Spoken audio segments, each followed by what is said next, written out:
Hello, everyone. Today, I have an amazing story for you. It's not just for your listening practice, but also to inspire you. The story is called Nothing is Free, and it will show you that hard work and determination can change lives. There was a young man named Leo, 20 years old, living in a small, quiet town surrounded by mountains. Leo had big dreams. He wanted to own a chain of restaurants and become a successful entrepreneur. But life wasn't easy for him. Leo's family was struggling financially. His father, Mark, was a mechanic, and his mother, Claire, cleaned houses to make ends meet. Leo's younger sister, Sophie, was just 10 and looked up to him as her hero. One cold evening, Leo sat outside his small house, staring at the stars. He whispered to himself, "I want to give my family a better life. But how do I start when we barely have enough to survive?" The next day, Leo shared his dreams with his father. Mark sighed and said, "Leo, dreams are not free. If you want something, you have to fight for it. Start with what you have, even if it's small." Leo thought deeply about his father's words. Then, an idea struck him. He noticed that in his town, people loved fresh bread but had to travel to a bakery far away. He decided to start selling fresh bread locally. But there was a problem. Leo had no money to buy the bread. He decided to take a chance and approach the bakery's owner, Mr. Anderson. Leo walked miles to meet Mr. Anderson, a grumpy old man who rarely trusted anyone. With confidence, Leo said, "Mr. Anderson, I want to sell your bread in my town, but I don't have money to buy it up front. Can you trust me for 1 week? I will sell the bread, return your money, and keep a small profit." Mr. Anderson raised an eyebrow. "And why should I trust you, young man?" he asked.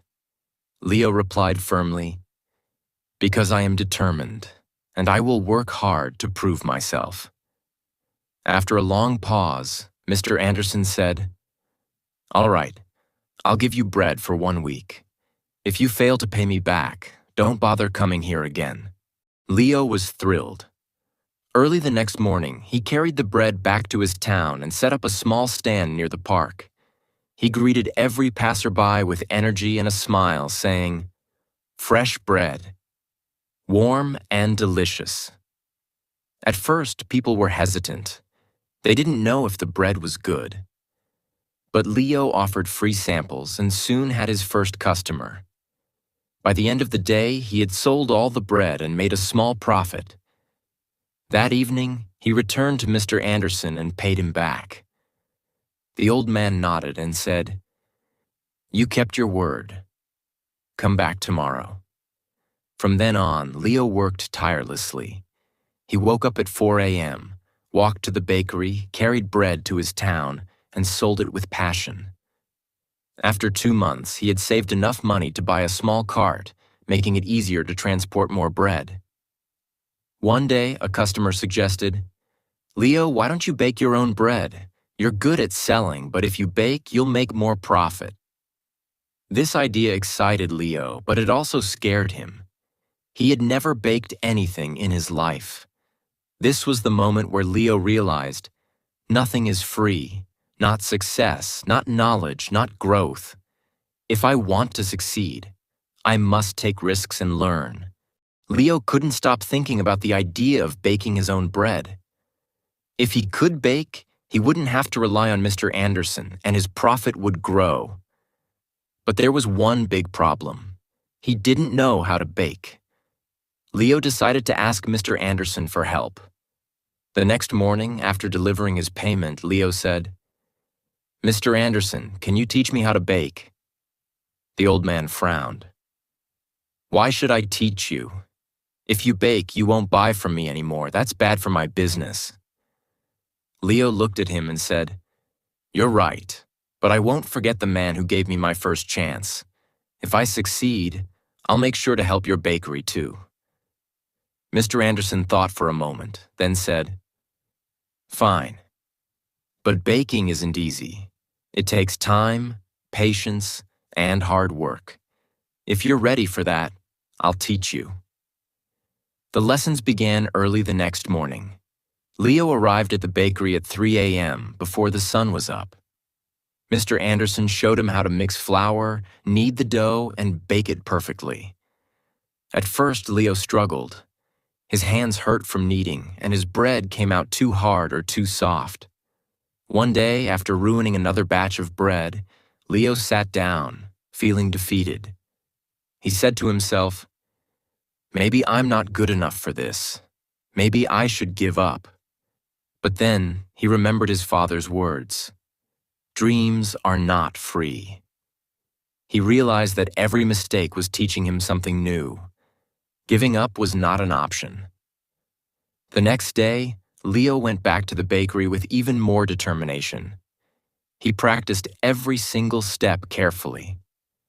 Slowly, his bread started improving. After 2 weeks, Mr. Anderson handed him a loaf and said, "This is perfect, Leo. You're ready." Leo was overjoyed. He rented a small oven and began baking bread at home. His family was amazed by his hard work. Sophie, his little sister, helped him pack the bread, and his mother made tea for him while he worked late into the night. Soon, Leo wasn't just selling bread. He started making cookies and pastries too. People in the town loved his products. They said, "Leo's bread tastes better than anything we've had before." But success wasn't easy. One day, a new bakery opened in the town, run by a young man named Eric. Eric had a big, fancy shop with colorful signs and decorations. People were curious and started buying from him instead. Leo noticed his sales dropping. He felt scared. What if he lost everything he worked so hard for? But instead of panicking, Leo decided to improve. He listened to his customers and asked, "What do you like about Eric's bakery? What can I do better?" Some said, "Eric's shop looks clean and pretty." Others said, "His cakes have beautiful designs." Leo realized he needed to grow, not just as a baker, but as a businessman. Using his savings, Leo painted his cart, added bright decorations, and started offering free samples of his new pastries. He even learned how to decorate cakes by watching videos in the library. Slowly, customers returned to him. One evening, an elderly woman came to Leo and said, "I've seen many young men give up when times get hard, but you didn't. That's why we trust you." Her words filled Leo with pride. Months passed, and Leo's business grew. He saved enough money to rent a small shop. It wasn't as big as Eric's, but it was warm and welcoming. He named it Leo's Fresh Bakes. Every morning he woke up before sunrise, baked fresh bread, and opened his shop with a smile. His parents and sister helped him. Sophie, now 11, loved talking to customers, and Claire managed the accounts.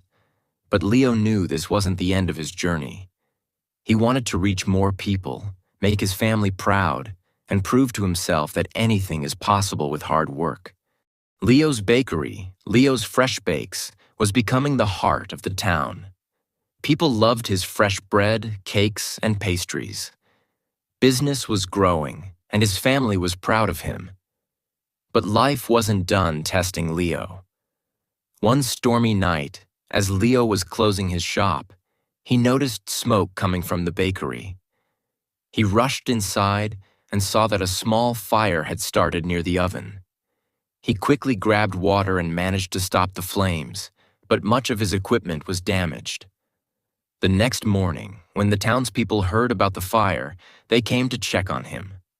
Some said, "Oh no, what will Leo do now?"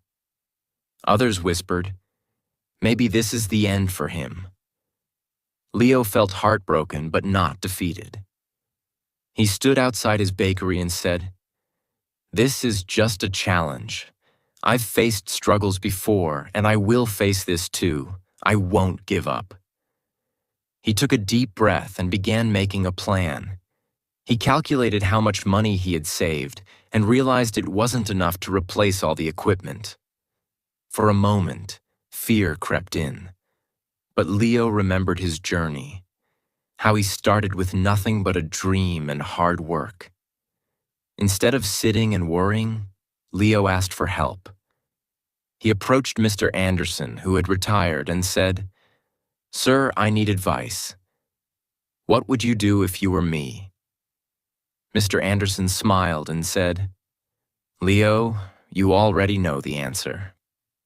You've taught yourself that nothing is free. Work harder, believe in yourself, and people will believe in you too." Inspired, Leo decided to rebuild. He didn't wait for someone to rescue him. He started baking at home again with the little equipment he had left. He told his customers, "I won't let you down. I'll keep serving you, even if it's just a small amount for now." The townspeople admired his courage. Many of them started helping him. Some donated ingredients, others gave small amounts of money, and a few offered their time to help him clean and repair the bakery. Leo realized something important. When you work hard and never give up, people notice. They want to help someone who helps themselves. After months of hard work, Leo reopened his bakery. It was better than ever. He painted the walls, added new decorations, and even introduced new items like cupcakes and muffins. His customers were overjoyed. On the day of the grand reopening, the town's mayor came and said, "Leo, you are a true inspiration. You've shown us all that with determination, anything is possible." Leo stood in front of the crowd and said, "I want to thank each one of you. You've taught me that nothing in life is free. Not success, not respect, not love. Everything must be earned with hard work, patience, and persistence. Never let failure stop you. Every challenge is just a step to something greater." From that day, Leo's bakery didn't just sell bread. It became a symbol of hope. People from other towns started visiting to meet the young man who never gave up. Leo's story teaches us that 1. Dreams are not free. They require hard work and sacrifice. 2. Failure is not the end. It's a chance to learn and grow stronger. 3. Help yourself first. When people see your effort, they will support you. 4. Never give up. The darkest moments are often just before success. Leo didn't just build a bakery. He built a life full of purpose, respect, and pride. And so can you. Whatever your dream is, don't stop chasing it. Remember, nothing is free, but everything is possible.